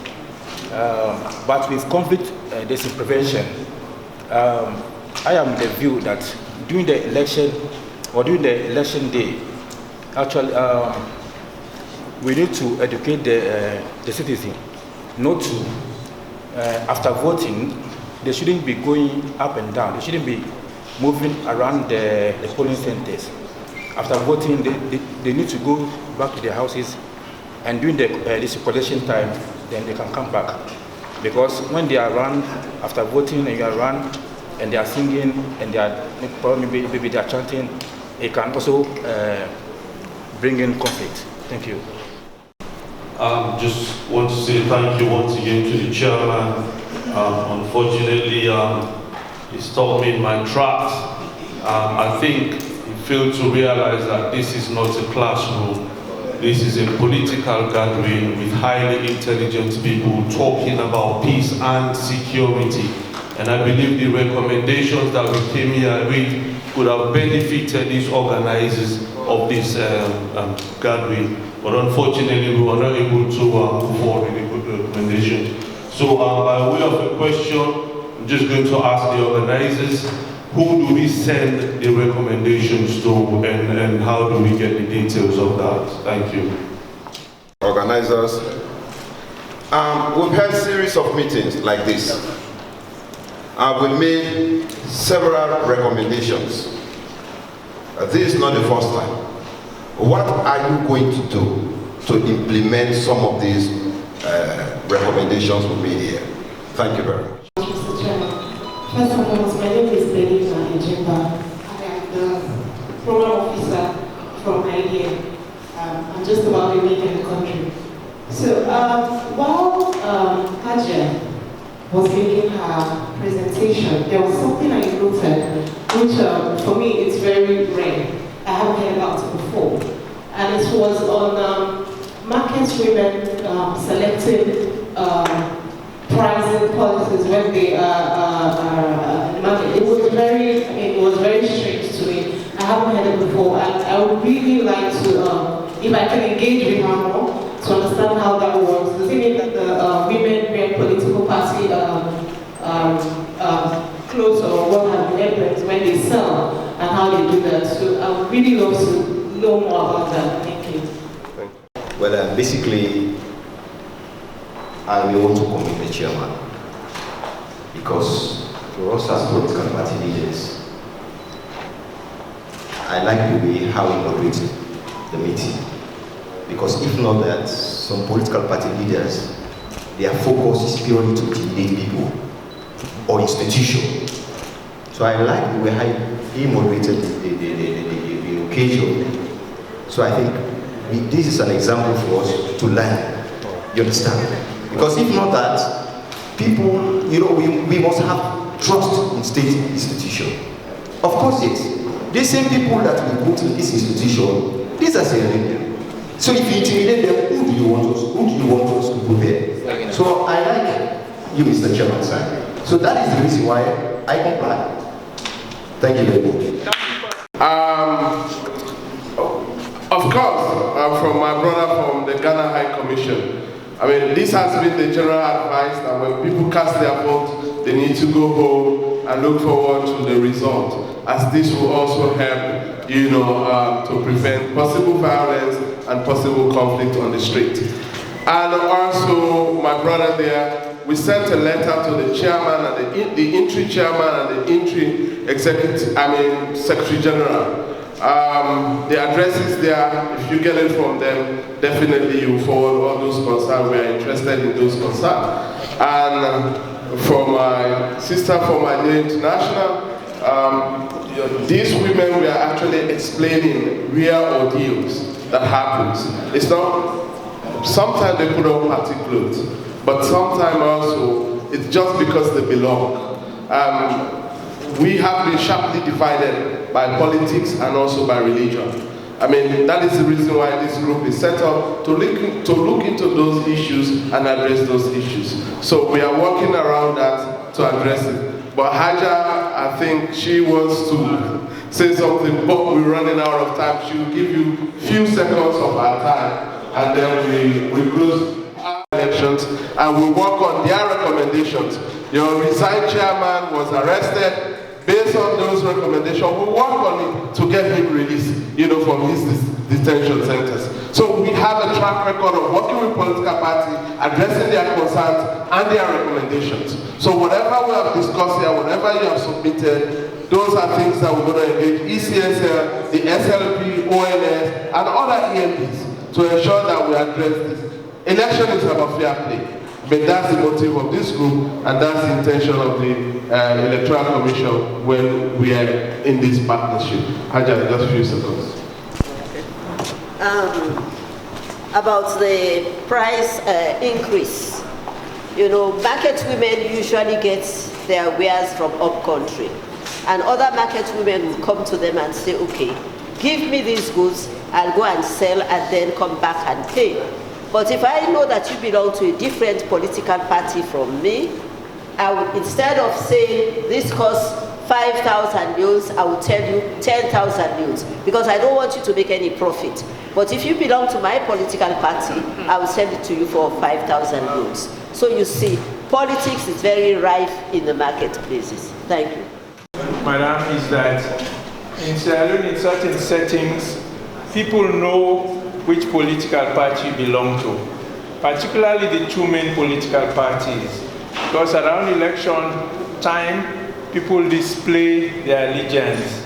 And that is why you would know that UNIPC you did, UNISLPP you did, UNIDC you did. So whenever, as she said, they would discriminate. So it may be something unique to Sierra Leone. I'm not sure there are other countries where, and I noticed nobody wore red today or green. Yeah. I don't know if there is any other country where you wear a particular color dress, you are associated with a particular political party, but it's happening here. I think a very important point was raised by the man from the Ghanaian High Commission. The issue about voting and going home. Maybe that's why in some countries they do not have public holidays when they vote. You have to go to work, go about your business. So you could run to the polling station, you vote and you go about your business.